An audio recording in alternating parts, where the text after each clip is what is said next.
आप्पांची तब्येत बिघडली आहे. त्यांना पुन्हा दवाखान्यात ॲडमिट केलं आहे. लागलीच निघ. असा दीदीचा फोन आला आणि प्रिया सैरभैर झाली. तिची तगमग वाढली. अस्वस्थता पार शिगेला पोहोचली. मन न जाण्याचे संकेत द्यायला लागलं. अरविंद शांत होता. त्यांनी जाण्याची तयारी सुरू केली. पुन्हा जायचं?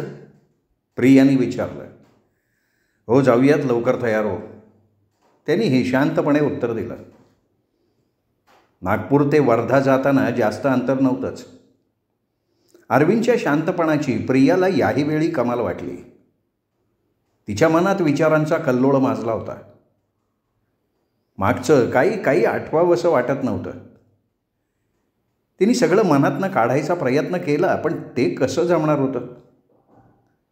ज्या आप्पांवर आपली निरातिशय निरपेक्ष माया होती, त्यांच्याशी शेवटच्या काळात वितुष्ट येईल असं कधी वाटलंच नाही.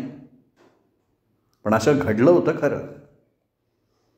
माणसाच्या जीवनात प्रत्येक वळणावर माणसाची मूल्य, निष्ठा, मतं बदलतात. प्रत्येकजण आपापल्या जागी योग्य असतो, पण परिस्थिती वाईट असते. खरंच असं असतं? तिला कळेना. प्रिया दवाखान्यात गेल्यावर रेवाच्या गळ्यात पडून रडायला लागली. दवाखान्यात रेवा, तिचा नवरा, सासू, सासरे सगळेच उपस्थित होते. रडू नकोस प्रिया. प्रिया, अगं तू खूप केलंयस आप्पांचं. प्रियाला ओरडून सांगावंसं वाटलं की पण काय फायदा झाला दीदी? आप्पा जेवढे माझ्या जवळ होते तेवढेच आत्ता ते लांब गेलेत. पण प्रिया बोलली नाही, फक्त रडत राहिली. चल, आपण आप्पांना बघून येऊ, अरविंद शांतपणे म्हणाला. दीदीने त्यांच्या डोक्यावर थोपटलं. शरीरभर सगळी इन्स्ट्रुमेंट्स लावलेले आप्पा शांतपणे पहुडलेले होते.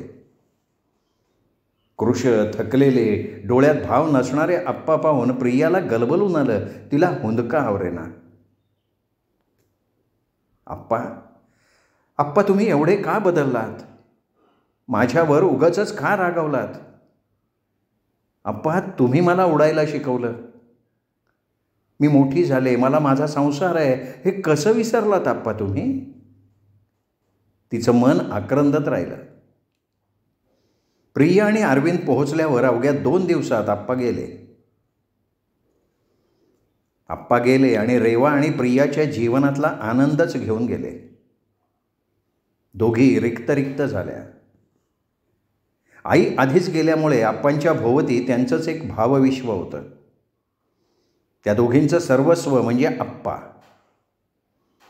आप्पांनी आईची उणीव कधीच भासू दिली नाही.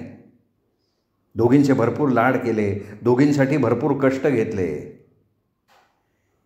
आई गेली तेव्हा रेवा मेडिकलच्या पहिल्या वर्षाला होती आणि प्रिया 9वीत. आई गेल्यावर प्रिया खऱ्या अर्थानं कोलमडली. आप्पांनाही दुःखावेग अनावर झाला, पण ते प्रियाकडे बघून सावरले, खंबीर बनले. मुली त्यांच्या जगण्याला बळ देण्यासाठी निमित्त ठरल्या. आप्पा स्वच्छतेचे भोगते होते. मुलींचे युनिफॉर्म इस्त्री करण्यापासून जेवण बनवणं, टिफिन भरून देणं या सगळ्या कामात ते मुलींना मदत करत. मुलींमध्ये जास्तीत जास्त वेळ घालवत. उदासलेलं घर हसरं व्हावं म्हणून ते झटत. काळ जसजसा पुढे जात होता तसतसं दुःख कमी होत गेलं. तिघांमध्ये सुंदर भावबंध निर्माण झाले होते. आप्पा नागपूरचे नावाजलेले वकील होते. स्वतःच्या कर्तृत्वावर पुढे आले होते. मुलींच्या दृष्टीनं तर आप्पा त्यांचे खरे हिरो होते. आप्पांना खूप सुख द्यायचं, आनंद द्यायचा असा निर्धारच मुलींनी केला होता. मुली होत्याही हुशार. दीदी म्हणजे रेवा डॉक्टर झाली आणि आप्पांचं जीवन कृतकृत्य झालं. सगळं काही आनंदात सुरू होतं. डॉक्टर धनंजयकडनं रेवाला मागणी आली आणि मुलींना जीवापाड जपणारे आप्पा खाडकन जागे झाले. मुलगी मोठी झाल्याची कळ त्यांच्या हृदयात उमटून गेली. ही गोष्ट आपल्या लक्षातच आली नाही याची त्यांना खंत वाटायला लागली. त्यांना मनोरमेची, त्यांच्या पत्नीची तीव्रतेनं आठवण झाली. एकदा ती म्हणाली होती की मुली म्हणजे अंगणात खेळणाऱ्या चिमण्या, कधी उडून जातील कळणार पण नाही. आणि खरंच तसंच झालं होतं. डॉक्टर धनंजय सधन कुटुंबातला होता. गाडी, बंगला, स्वतःचा दवाखाना नाही म्हणण्यासारखं काही नव्हतंच. सारासार विचार करून नातलगांच्या मदतीनं आप्पांनी रेवाचं लग्न चांगल्या तऱ्हेनं पार पाडलं. रेवाच्या घरचे सगळेजण मोकळ्या स्वभावाचे होते. सगळेजण म्हणायला लागले, आप्पा भाग्यवान आहे, छान जावई मिळाला. आजकाल मुलगी मुलगा हा भेद राहिलाच आहे कुठे. जावईसुद्धा मुलगाच. उलट दोन्ही जावई जास्त लक्ष देतील आप्पांकडे. दोन्ही मुली असणारे खऱ्या अर्थानं भाग्यवान असतात. आप्पांच्या मनात आजवर म्हातारपणीचा विचार आलाच नव्हता. ते अस्वस्थ झाले.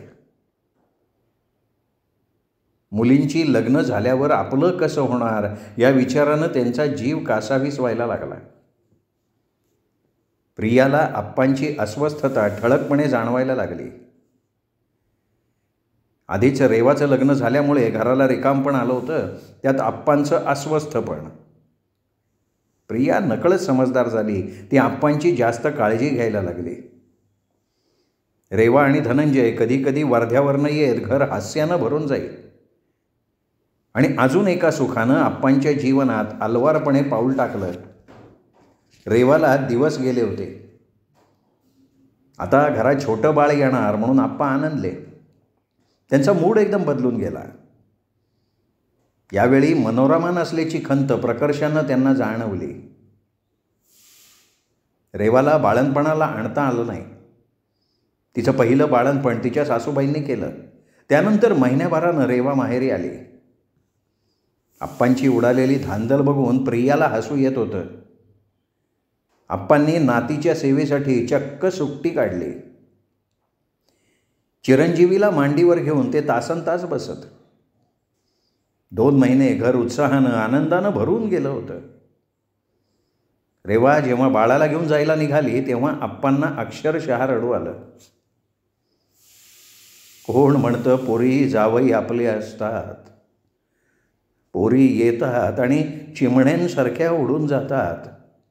आप्पा गदगदून म्हणाले, आप्पा मी खरं सांगते, मी लग्नच करणार नाही. मी कायम तुमच्या जवळ राहीन. आप्पांना बिलगत रडवेली होत प्रिया म्हणाली, वेडी आहेस पोरी. आप्पांनी प्रियाला जवळ घेतलं. मग कितीतरी वेळ घर मुसमुसत होतं. दिवसामागून दिवस जात होते. आप्पा थकत चालले होते. त्यांची चिडचिड वाढली होती. एकटेपणा सर्वदूर व्यापून राहिला होता. आता त्यांच्याकडनं कोर्टात जाणंही होईना. आयुष्यातला उत्साहच कमी कमी होत गेला. प्रियानं MSc संपल्यावर नोकरीसाठी शोधाशोध सुरू केली आणि आप्पा नाराज झाले. आप्पा विरोध करतील असं प्रियाला वाटलंच नव्हतं. तुला नोकरी करायची काय गरज आहे? एवढं मोठं घर आहे, पैसा आहे, आपण दोघे छान राहू. अहो पण आप्पा, मी घरी राहून काय करू? मग माझ्या शिक्षणाचा काय उपयोग? प्रियाला आप्पांच्या वागण्याचं नवल वाटलं. आप्पांचं वागणं बदललं, विचार बदलले. त्यामुळे प्रिया अस्वस्थ झाली. शेवटी रेवानं येऊन मध्यस्थी केली आणि प्रियाची नोकरी सुरू झाली. प्रिया नोकरीत हळूहळू छान रुळली. वर्षभरात मित्रमैत्रिणींचा चांगला ग्रुप तयार झाला. अधूनमधून रविवारी एखादी पिकनिक किंवा कुठेतरी जाणं होत असे. पण तेव्हा आप्पा मात्र नाराज होत असत. अधिक एकटे होत. प्रियाला ही गोष्ट जाणवत असे. पण त्यांच्यासाठी आपण काय करावं हे तिला कळेना. आप्पांच्या काळजीने तिचा जीव खालीवर होत असे. प्रिया 2-3 रविवार घरीच होती. तिला खरं म्हणजे दीदीकडे जायचं होतं, पण आप्पांचा मूड बघून विचारणं होत नव्हतं. आप्पा मी या रविवारी दीदीकडे जाऊ? तिने वेळ बघून विचारलं. तुला आजकाल घरात स्वस्थ बसवत नाही हो का नाही? नाही हो आप्पा, तसं नाही. आपण दोघेही जाऊ की, दीदीला बरं वाटेल, शिवाय चिरंजीवीची भेट होईल. नको, त्यांच्याकडे सगळेजण बिझी असतात. तुला जायचं असेल तर तू जा, आप्पा नाराजीनं म्हणाले. प्रियानं मग फारसा विचार न करता पडत्या फळाची आज्ञा घेतली. जाण्यापूर्वी तिने आप्पांच्या आवडीची कांद्याची थालीपीठं, मुगाची खिचडी आणि कढी केली. झटपट कामं आटपली आणि तयार होऊन आप्पांच्या समोर उभी राहिली. तेव्हा तिच्या डोळ्यातला आनंद आणि प्रसन्नपणा तिला लपवता नाही आला. काही विशेष नाही आहे ना दीदीकडे? आप्पांनी विचारलं. नाही, काहीच नाही. माझ्या विरुद्ध काही कटकारस्थान? काय आप्पा आहे? प्रिया गुरफटून म्हणाली. उद्या सकाळी मी दीदीकडनं डबा घेऊन ऑफिसमध्ये जाईन, एकदम संध्याकाळी येईन, तुम्ही काळजी करू नका हां. असं म्हणत प्रिया घाईघाईनं घराबाहेर पडली. किती छान दिसतीये प्रिया. हिचं लग्न झालं की आपण एकटे होऊन जाऊ. मनोरमा गेल्यावर सगळं आयुष्यच संपलं असं वाटलं. मुलींकडे पाहून स्वतःला सावरलं. पुढे मात्र ते कठीण होईल असं वाटतंय. मनोरमा मुलगा नको म्हणाली आणि या चिमण्या तर घरात थांबायला तयार नाहीत. आप्पांच्या मनात विचारांचे तरंग उठले. ते कितीतरी वेळ प्रिया गेली त्या दिशेनं बघत राहिले, हातापायात त्राण नसल्यासारखी. प्रिया अचानक आली आणि रेवा सुखावून गेली.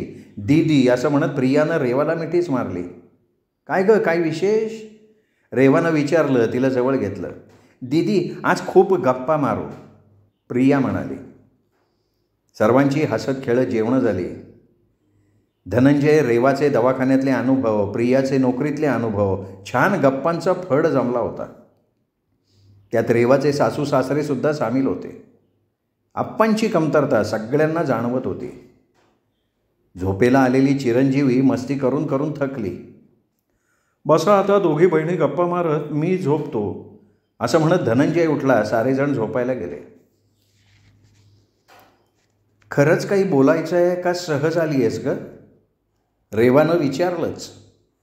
दीदी दीदी मला, प्रिया घुटमळायला लागली. अगं काय झालंय? दोन्ही हात हातात घेत रेवानं विचारलं.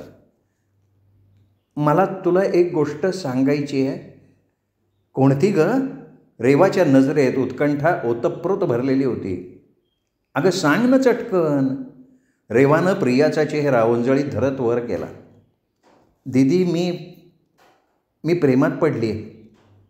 प्रिया पटकन म्हणाली. रेवाचे डोळे विस्फारले गेले. एवढी मोठी कधी झालीस ग बाळा तू? अगं कोण आहे, कुठला आहे, लवकर लवकर सांग. दीदी अगं माझ्याच ऑफिसमध्ये येतो. छान स्मार्ट आहे, समजदार आहे. आई वडील आणि एक बहीण आहे, लग्न झालेली. गावाकडे त्यांचं छोटंसं घर आहे. वडील पोस्टात होते, त्यांना पेन्शन आहे. श्रीमंत नाही आहेत पण खाऊन पिऊन सुखी आहेत. अरविंद 5 वर्षापासून नागपूरमध्ये राहतो. प्रियानं एका दमात माहिती दिली. अगं पण आप्पा या गोष्टीला हो म्हणतील का गं प्रिया? रेवानं धास्तावून विचारलं. माहीत नाही ग. प्रियाच्या डोळ्यात पाणी आलं. दीदी दीदी तू बोल ना आप्पांशी. त्यांना खूप समजवावं लागणार आहे. आणि हां, अरविंदलासुद्धा तू एकदा भेट, तुला आवडेल नक्की तो. दीदी आता सगळं तुझ्या हातात आहे. आणि प्रिया आप्पा नाही म्हणाले तर? दीदी अरविंदला सोडून मी कोणाशी लग्न नाही करू शकत आणि आप्पांना तर सोडू शकत नाही. काय करू दीदी मी, सांग की. प्रिया निराश होत म्हणाली. तिच्या डोळ्यातनं घळघळा पाणी व्हायला लागलं. रेवानी तिला जवळ घेतलं, थोपटायला लागली. प्रिया गदगदल्या स्वरात पुढे म्हणाली. आप्पा खूप बदललेत ग दीदी.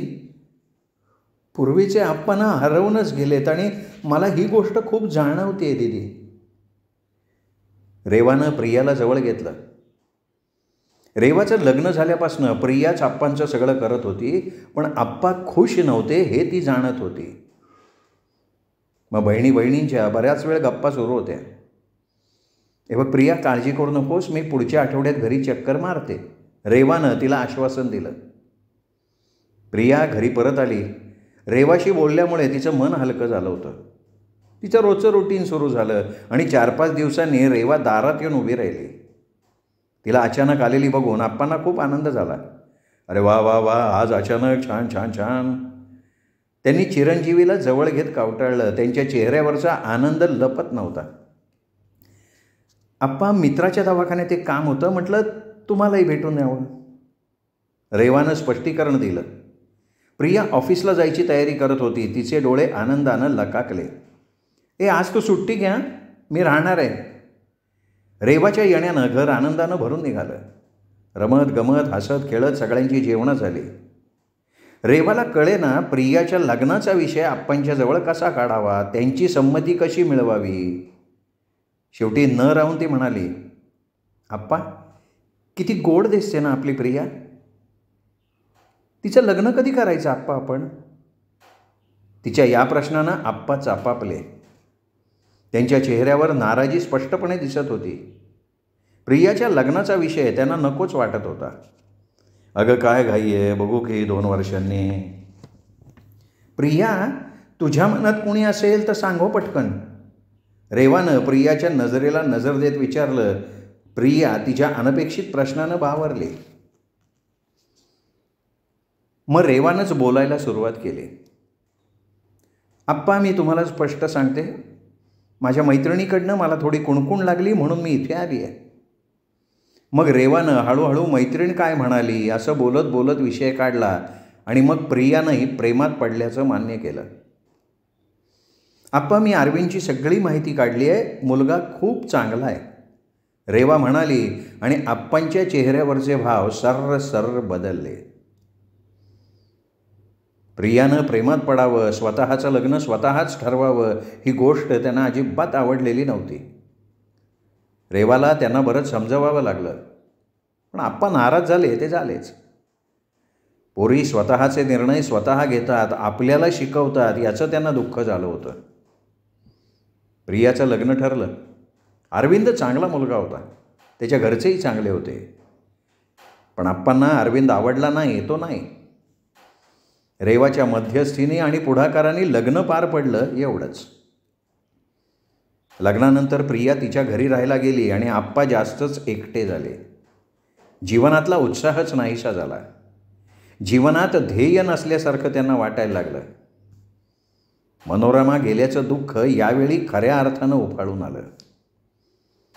लग्नानंतरही प्रियाला आप्पांची काळजी लागून राहील. घरचं, नोकरी सगळं सांभाळून प्रिया रोज चक्कर मारत असे. बरेचदा अरविंदसुद्धा प्रियाबरोबर येत असे.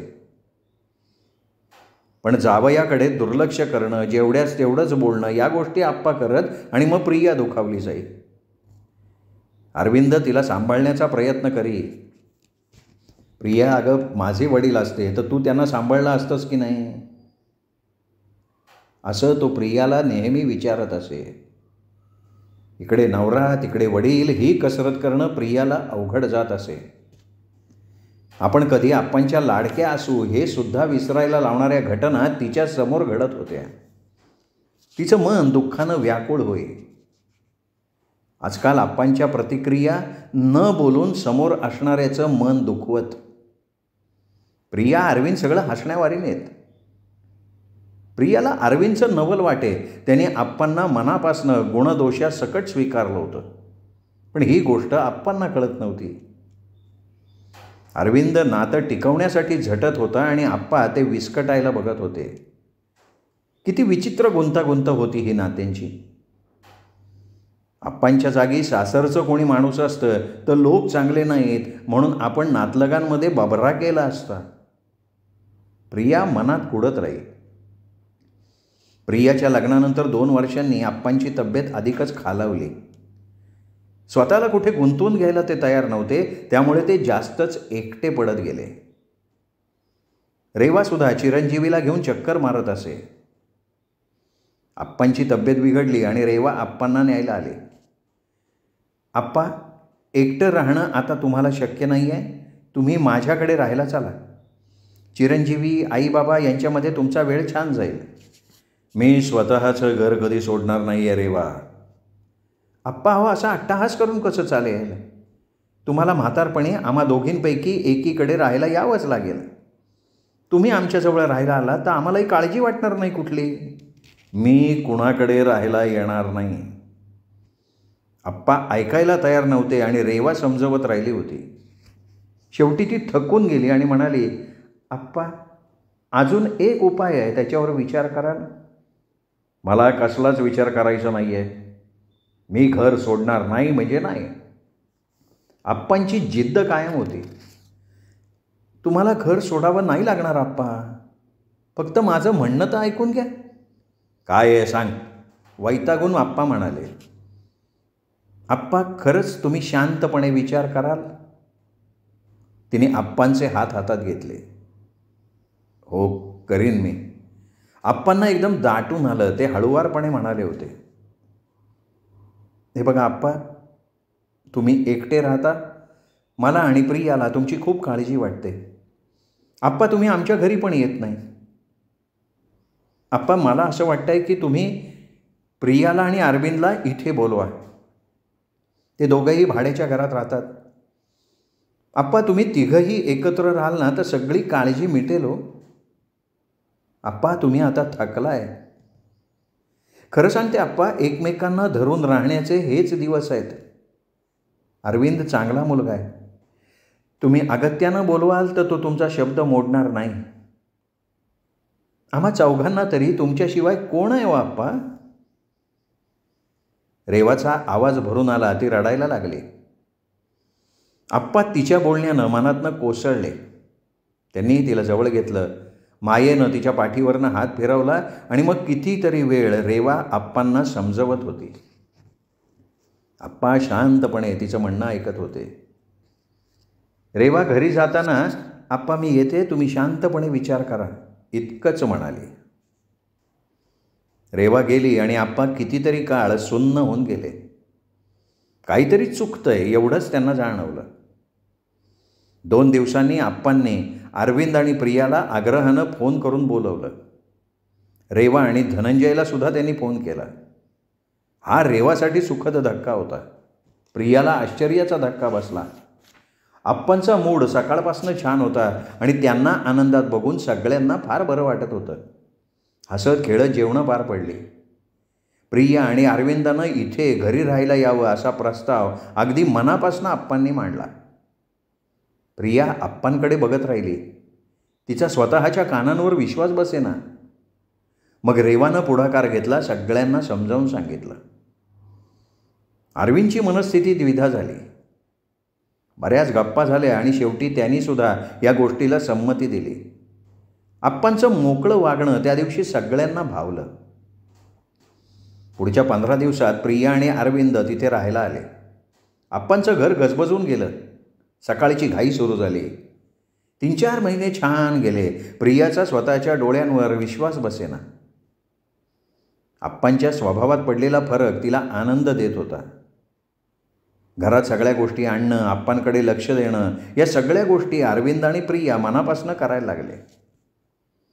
पण हे सुख फार काळ टिकलं नाही. पुन्हा काही ना काही कारणाने आप्पांची चिडचिडी सुरू झाली. अरविंदच्या इकडे तिकडे असणाऱ्या वस्तू त्यांच्या डोळ्यात खोपायला लागल्या. प्रिया अरविंदचं फिरायला जाणं, शॉपिंगला जाणं त्यांना आवडत नसे. काही कारणानं दोघात वाद झाला तर ते चिडत अरविंदला दोष देत. प्रियाच्या नशिबात सुख नाही असं म्हणत. बाहेरून आलेल्यांना शेवटी हे माझ्याकडे राहायला आलेत, मी स्वतःचं घर सोडलेलं नाही असं अभिमानानं सांगत. प्रियाचं मन नाराज होई. असं वागून आप्पांना काय मिळतं हे तिला कळत नसे. अरविंदलाही आपण कसं वागावं म्हणजे ताण कमी होईल हे लक्षात येत नसे. एक मात्र खरं की रेवा आली की आप्पांचा मूड बदलून जाईल. ते एकदम छान वागत. बहिणीसाठी जीव तुटूनही रेवा काही करू शकत नव्हती. तिला सगळ्या गोष्टी कळत होत्या. एक दिवस हद्दच झाली. आप्पा अरविंदवर खूप जोरात चिडले. लक्षात ठेव अरविंद, तू माझ्याकडे आलायस, मी तुझ्याकडे नाही. हे घर तुझं नाही, हे घर माझं आहे, माझं. या आप्पांच्या बोलण्यानं प्रियाचा संयम सुटला. ती चिडली आणि म्हणाली, हो आप्पा, हे घर तुमचंच आहे, पण मग आम्ही तुमचे कोणी नाही का? आप्पा, हो तुमच्या अशा वागण्यानं मला किती त्रास होतो याचा विचार कधी केला आहे का तुम्ही? आप्पा, हो माझी कोंडी होती आहे. इकडे वडील तिकडे नवरा, दोघांच्या विचाराने मी पिसून गेले अगदी. आणि तुम्ही आम्हाला बोलवलं म्हणून आम्ही आलो ना आप्पा. हे कसं काय विसरलात तुम्ही हो? प्रिया चिडून रडत रडत बोलत सुटली. तिला आपण काय बोलतोय हेही कळत नव्हतं. तिचं शरीर हुंदक्यांनी गदगदत होतं, श्वास कोंडला होता तिचा. अरविंद तिला सावरण्याचा प्रयत्न करत होता, पण प्रिया आज काहीही ऐकायला तयार नव्हती. तिने मनातलं सगळं सगळं बोलून टाकलं. तिच्या अनपेक्षित चिडण्यानं आप्पा घाबरले. त्यांना घाम सुटला. त्यांचे हातपाय थरथर कापायला लागले आणि ते धाडकन खाली पडले. आता मात्र अरविंद घाबरला. तो आप्पा आप्पा करत आवाज द्यायला लागला. आता कुठे प्रिया भानावर आली. आप्पांना दोघांनी मिळून दवाखान्यात ॲडमिट केलं. त्यांना सिव्हिअर हार्ट अटॅक आला होता. लगेच ऑपरेशन टेबलवर घ्यायला लागलं. रेवा, धनंजयसुद्धा आले. प्रिया धाय मोकलून रडायला लागली. रेवाला सगळं समजलं. रेवानं घातलेली समजूत प्रियाला पटली नाही. ऑपरेशननंतर आप्पा कोणाशीच बोलत नव्हते. रेवा आप्पांना ॲम्ब्युलन्समधनं स्वतःच्या दवाखान्यात देखरेखीसाठी घेऊन गेली. प्रियानं फारसा विरोध केला नाही. प्रियानं 2च दिवसात भाड्याचं घर बघितलं. सामान घेऊन स्वतःच्या भाड्याच्या घरात ती राहायला गेली. मनस्तापानं तिचं मन भरून गेलं. रडून रडून ती व्याकुळ झाली. सगळ्या आयुष्यात आपलं काय चुकलं हेच तिला कळेना. आप्पा गेल्यावरही तिला कोणाशीच बोलावंसं वाटेना. स्वतःची बाजू पण तिला दीदीला सांगावीशी वाटेना. ती एकदम मुकी होऊन गेली. आप्पांचे दिवस अगदी संथ गतीनं जात होते. प्रियाच्या मनात विचारांचं काहूर माजलं होतं. आप्पांचं एक एक वागणं आठवून तिला वाईट वाटायला लागलं. त्यांच्या मनात अरविंदबद्दल असणारा दुजाभाव आठवून तिचं हृदय चळचळ कापत असे. आपल्या सासरचे लोक जर असे वागले असते तर आपण किती कांगावा केला असता, तिच्या मनात हा विचार अनेक वेळा येत असे. आप्पांचं अरविंदबद्दल आणि त्याच्या घरच्यांबद्दल थोडं जरी सकारात्मक वागणं असतं तर आपलं जीवन किती सुखी झालं असतं. आपण प्रेमविवाह केला म्हणून, का अरविंद त्यांना आवडला नाही म्हणून, का आपल्याला भाऊ नाही म्हणून आणि आई नाही म्हणून, पण नक्की बिनसलं कुठं आप्पांचं? तिला काय कळेना. आपण कमी पडलो पण कुठे हेही तिच्या लक्षात येईना. ती हमसून हमसून रडत राहील. अरविंद, रेवा आणि धनंजय सगळं तिचं मन जाणत होते. दीदीचा आग्रह म्हणून ती मृत्यूपत्राच्या वाचनाला थांबली. आप्पांनी इस्टेटीचे दोघींमध्ये समान वाटे केले होते, पण घर मात्र प्रियाच्या नावावर केलं होतं. हे ऐकल्यावर प्रियाचा बांध फुटला. तिने आंबरडा फोडला. म्हणाली, आप्पा आप्पा, हो मला घर नको होतं, मला तुम्ही हवे होतात आप्पा, मला तुमचं प्रेम हवं होतं. प्रियाच्या हंबरड्यांनी आणि हुंदक्यांनी घर भरून गेलं होतं. श्रोते हो, ही होती सौ माधुरी वरुडकर यांच्या नात्या पलीकडचा माणूस या कथासंग्रहातली कथा नातं. कथा तुम्हाला आवडली असेल, व्हिडिओ लाईक करा. कथा कशी वाटली हे सांगण्यासाठी कमेंट मात्र जरूर जरूर करा. ही कथा मित्रपरिवारात, नातेवाईकात, सोशल मीडियावर शेअर करा. आणि हां, तुमच्याकडनं चॅनल सबस्क्राईब करायचं राहून गेलं असेल तर आत्ता वरती जो माझा फोटो दिसतोय त्या फोटोला क्लिक करा आणि चॅनल सबस्क्राईब करा. एवढीच विनंती करतो आणि थांबतो.